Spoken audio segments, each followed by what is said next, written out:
There is a plague that has been transmitted in this country for years. Many people suffer from it and don't even know it. You could be a carrier of this epidemic. Here are a few symptoms: drug abuse, dropping out of high school, imprisonment, and even suicide. It's the Father Deficiency, the most needed vitamin in America. It's also the title of a book written by Frank Stewart, providing 29 tools needed to overcome growing up without a good father. Visit fatherdeficiency.org to order your copy or call 501-329-2055. Good morning and welcome back again to your Acts Ministry podcast. Father's Day is over, but we know the plague of fatherlessness is an epidemic we still need to fight every day of the year. June is our Father Awareness Month, so for the rest of the month of June, we will continue to go chapter by chapter in my book, Father Deficiency, giving you an overview of each chapter.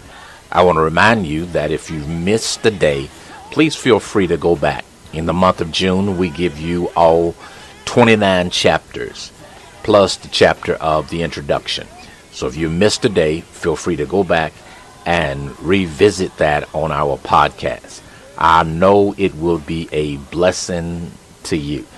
At this time, it's time to study, and we're going back into the book, Father Deficiency.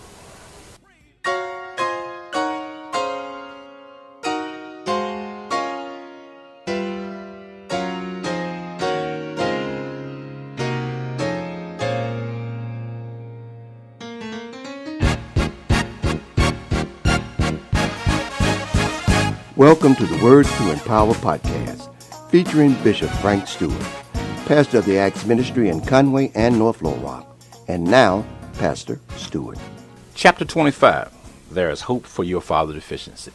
There is hope for your father deficiency. And I believe that I'm a witness of that, even though never seeing my father, never hearing his voice, never seeing a good picture of him, understanding that he was deceased before I came out of my mother's womb. God is such an awesome God, and he's made such incredible provisions. Then he can do anything. And that's why the Apostle Paul says, I can do all things through Christ who strengtheneth me.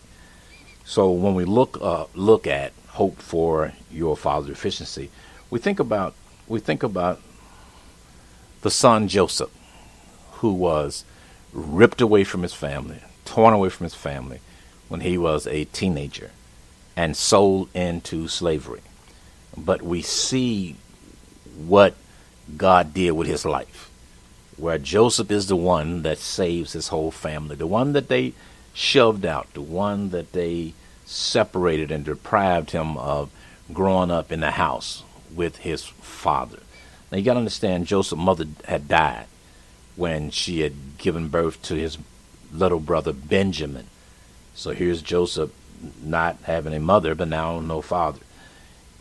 What is said about Joseph in the latter years is this. In Genesis chapter 49 and verse 22, it says this: Joseph is a fruitful vine by a spring. His branches run over the wall.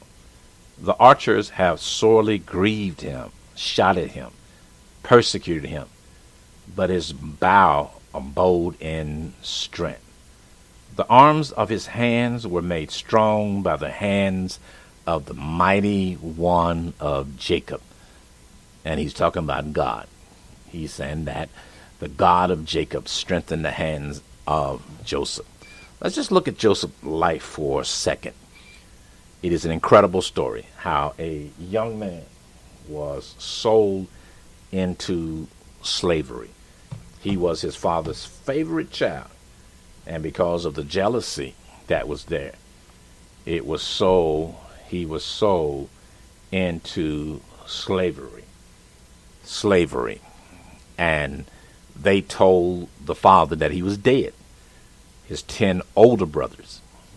So Joseph went into a place in slavery as a teen, and to be treated as a slave, to be persecuted.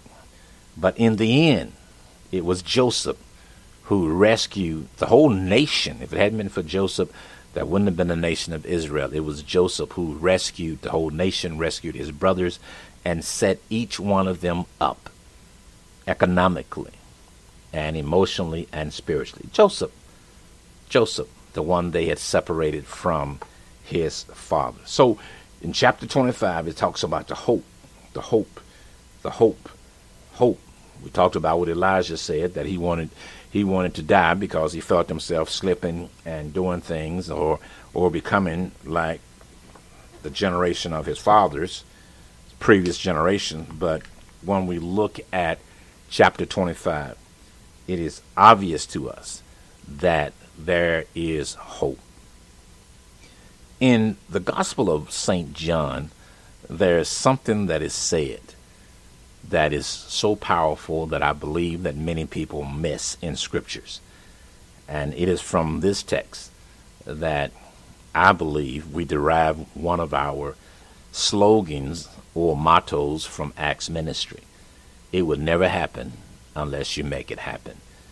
Even though God is omnipotent and knows everything, there are some things that we have to put forth an effort. God does not reward slothfulness. It takes effort. And when we look in St. John chapter 5, there's a man there that is born. He has been lamed. The Bible said he was lame for 38 years, so he wasn't born lame, but he had been lame for 38 years, not able to walk for 38 years.